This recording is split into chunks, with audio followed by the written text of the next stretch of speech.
Sakit eh, sakit ng bukol.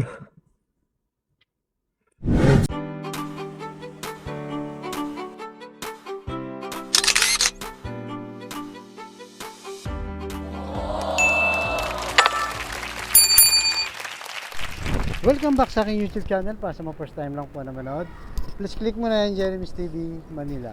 Anyway guys, wala nang bayad to, libre lang. Tulong mo na lang din sa kapwa mo. Alright, thank you very much po. So relax muna tayo guys. Lumabas lang tayo sa ating lungga. So kumusta po sa mga Iskonians na patuloy na sumusuporta sa akin, sa ating channel, at sa mga Iskonians na wala naman sa Maynila, nasa iba't ibang panig ng mundo. So, kumusta po kayo? Sana nasa mabuti kayong kalagayan. Alright? So, topic natin ngayon for today's video, Doc Willie Ong, di nakatiis, naglabas na ng sama ng loob. Yan guys, dahil alam naman natin, di ba? Na-vlog na natin at kumakalat na sa Facebook na matinding pagsubok ang kanyang pinagdaraanan.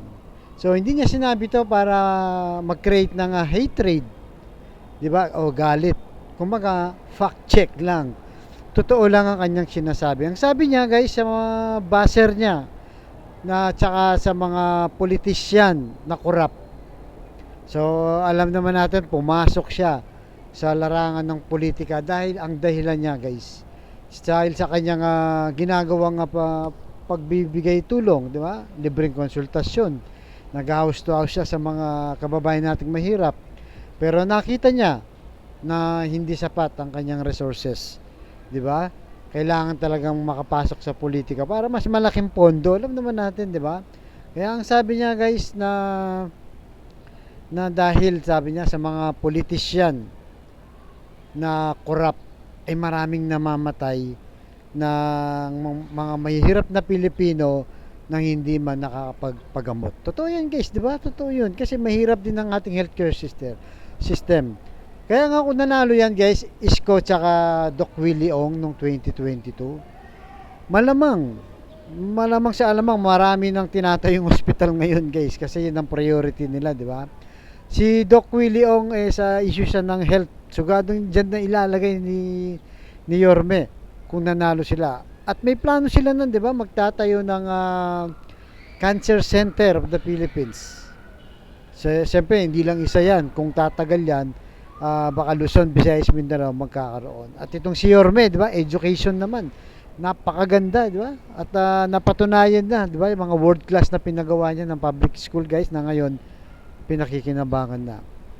So, kung nanalo sana sila, di ba? Sana ay kahit papaano maganda. But anyway, tapos na yun, guys.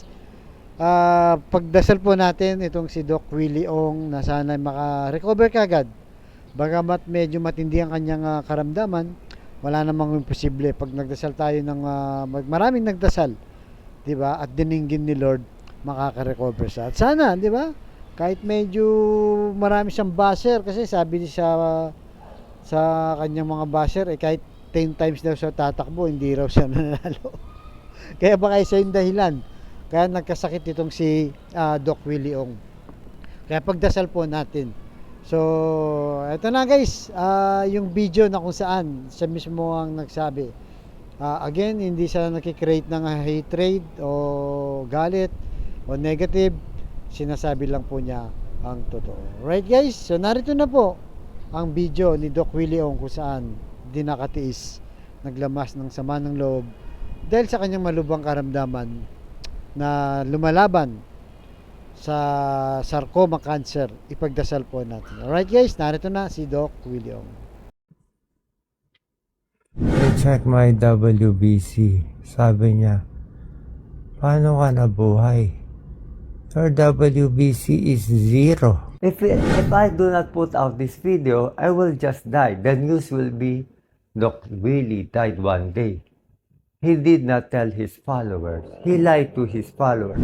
I owe it to the Filipino people to be honest to them. I owe it. Mahal na mahal na mahal na mahal na mahal na mahal na mahal na mahal ko kayo po lahat. I think I got all this pain from negative thoughts, negative emotion, from all the hurt, from all the bashing I got from the 2022 vice presidential campaign. I got so many bashing. If you pray for me, I think I will get well. If you keep on bashing me, I think I will die. Hindi nyo naiintindihan kado ko kayo kamahal. Bawat takbo ko para po sa inyo, hindi para sa akin. Anong ginawa nyo? Binas nyo na ako ng binas. Sobra loob ko. May isang basher nagsabi sa akin, Doc Willie, even if you run 10 times again and again, you will lose again and again and again. What did I do to you? Why do you hate me so much? I saw my mom. My mom died. Nandun siya. Kinukuha na niya ako eh.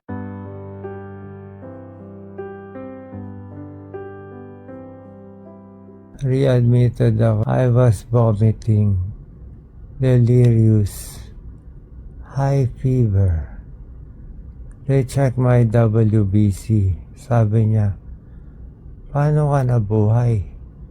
Your WBC is 0. My BP was low, 85/60. Dehydrated, sepsis, vasodilation of the artery from possibly E. coli. Ow! Sakit niya. Sakit niya. Sakit ng bukol.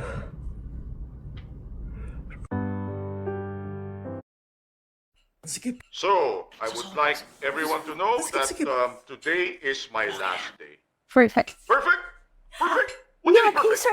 Sabi I love ko you, na sir. nyo sa akin eh. What have I done? Di ba ako magaling na boss? Ito simple, upgrade your home with PS Bank Home Loan.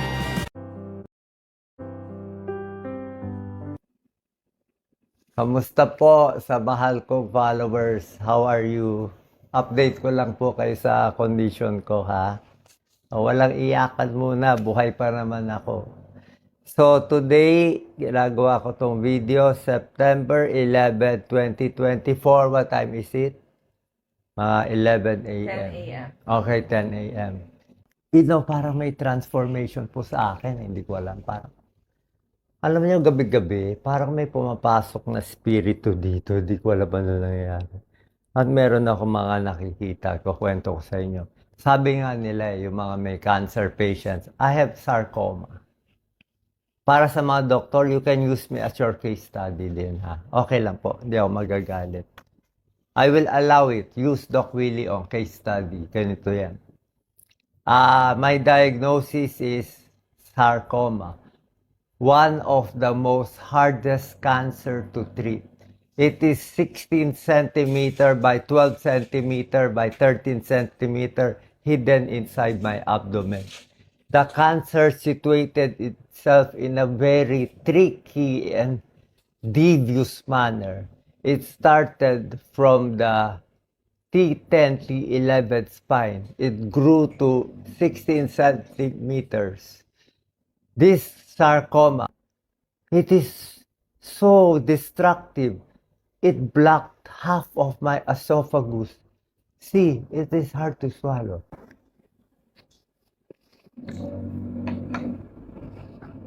Ayaw pumasok.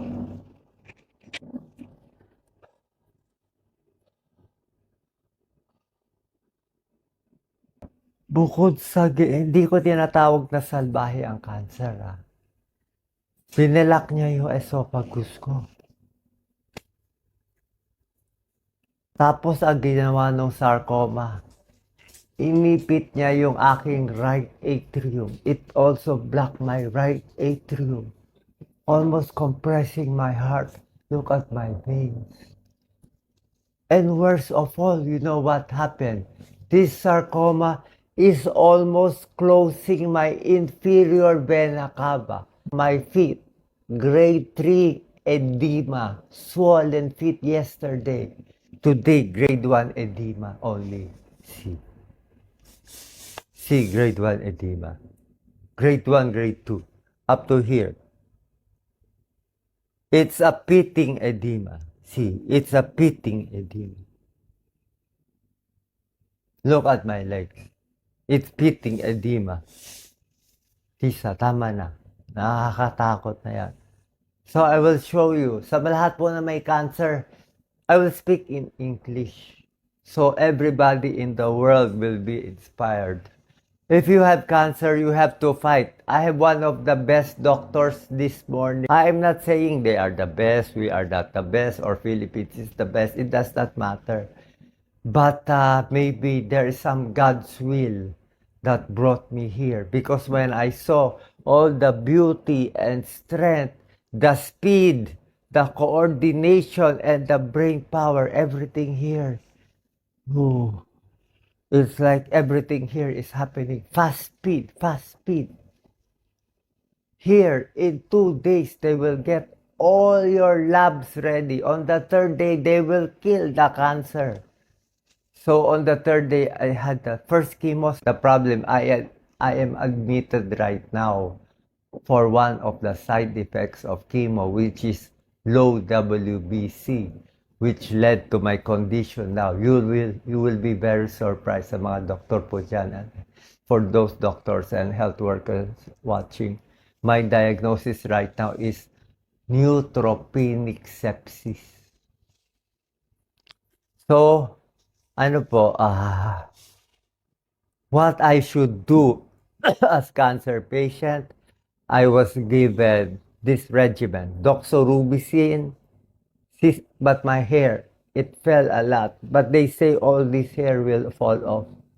So look at it while I still have hair.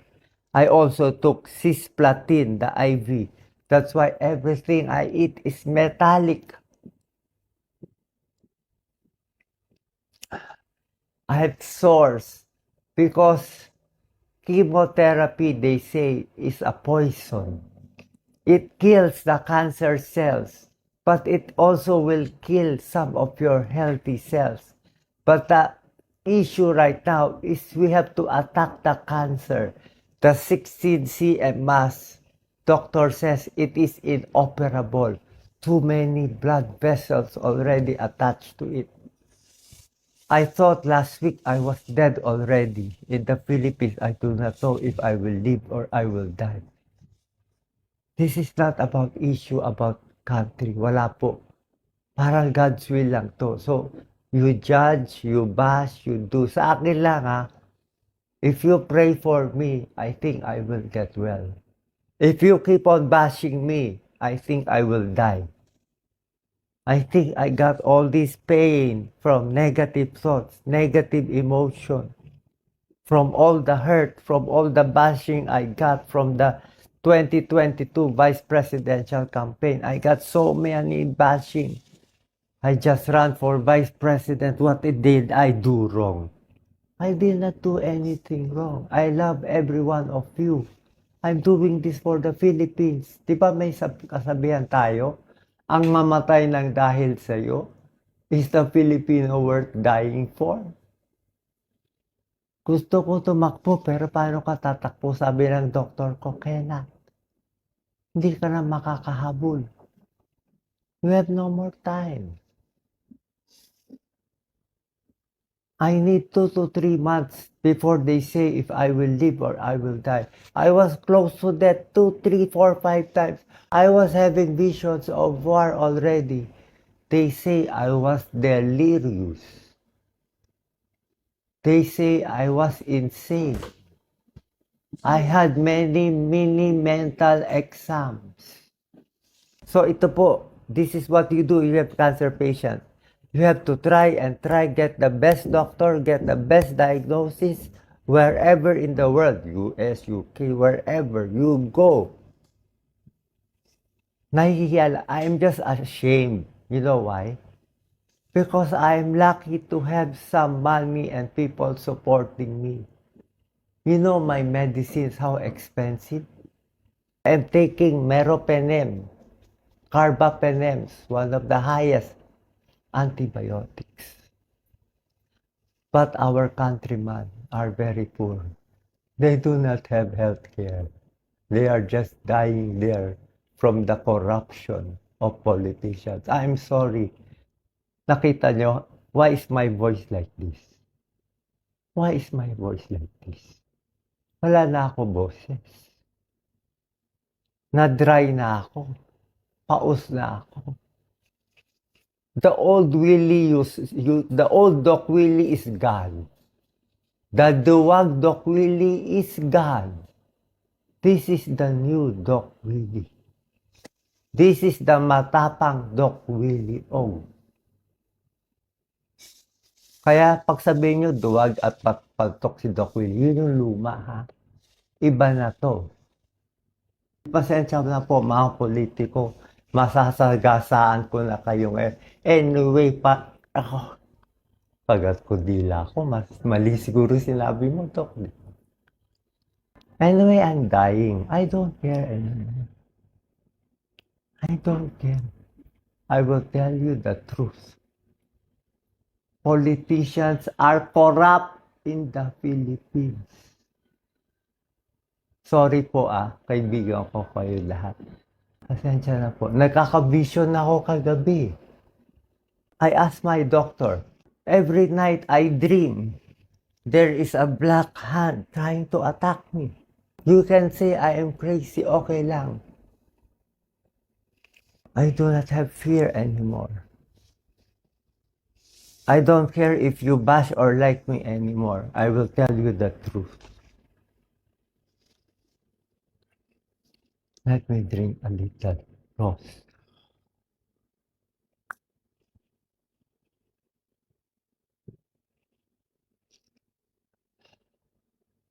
Sana drama na lang to. Sana TV show na lang.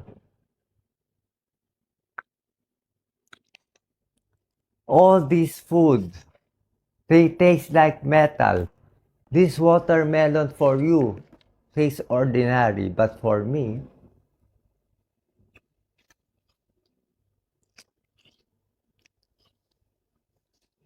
watermelon and dragon fruit for bowel movement. That is the correct process of healing. You should defecate, pass your bowels, and urinate every day. Get all the toxins out. You know what my doctor said, you can eat anything, you have cancer, you try to eat. Even if no taste, I try to eat. If I don't eat, I will die. These are my medicines. I will take it in front of you.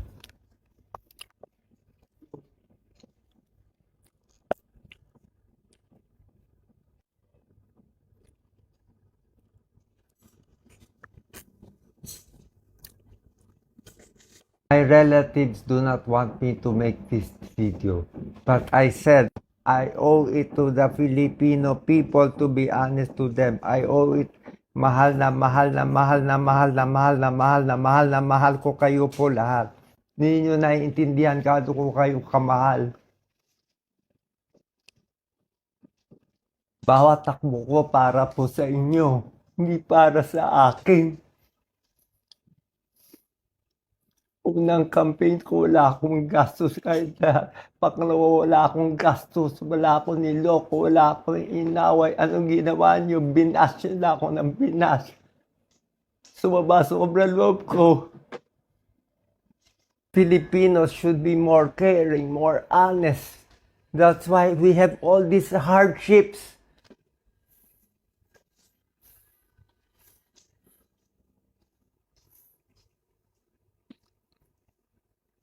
Filipinos love and cherish each other. Pray to the Blessed Virgin Mary.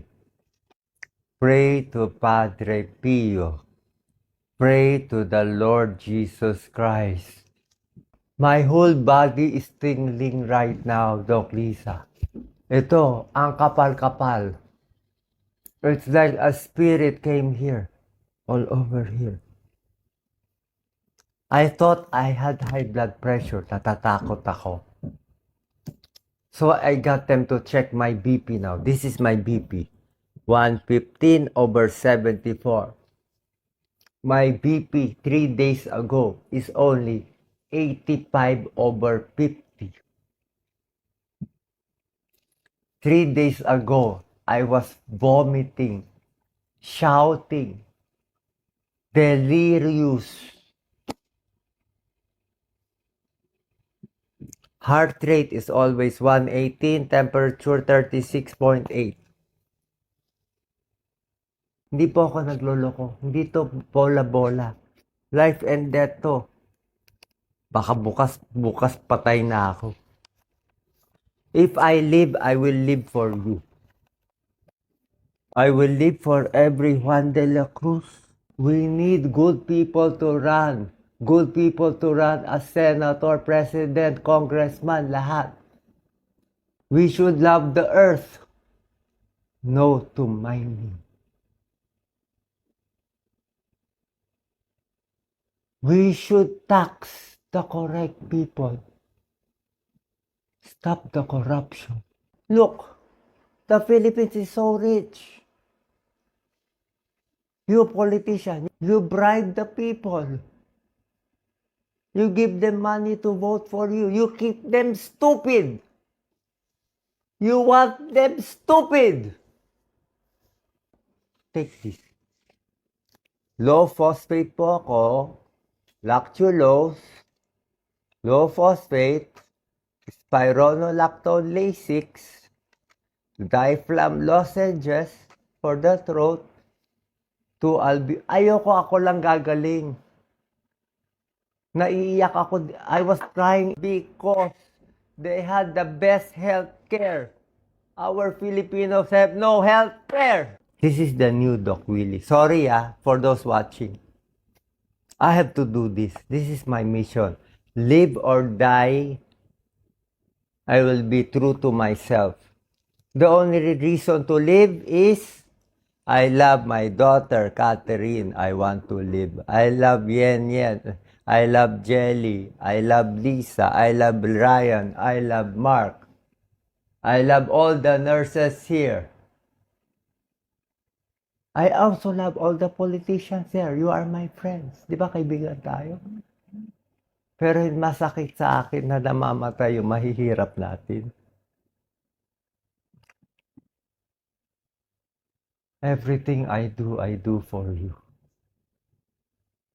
Ako na nga pinakamalinis na ginagawa. Minababoy niyo pa ako. May isang basher nagsabi sa akin, Doc Willie, even if you run 10 times again and again, you will lose again and again and again. What did I do to you? Why do you hate me so much? What did I do? I never attacked Duterte. I never attacked BBM. I never attacked Larry. I never attacked Pico. I am nice to them. I interviewed them. Is the politics just a game? What is happening to me? I will tell you what is happening. In the past few days, parang marami ako napapaniginipan kasi. I saw my mom who is died. My mom died. Nandun siya. Kinukuha na niya ako eh. All my 60 years old, I serve Filipino people. Lahat ng charity, all my charity work in Salamat Doc, in Makabayan Doctor, in doing charity work in Pasay Filipino Chinese for 25 years. We always give it to the Filipinos. We will talk medicine. They say I am crazy, but my serum ammonia is normal. Ano man naramdaman ko ngayon, Lisa? Parang nanginginig yung buong katawan ko. So, anyway, I will decide if I put out this video or not. Pero this is how I feel. If I do not put out this video, I will just die. The news will be, Doc Willie died one day. He did not tell his followers. He lied to his followers.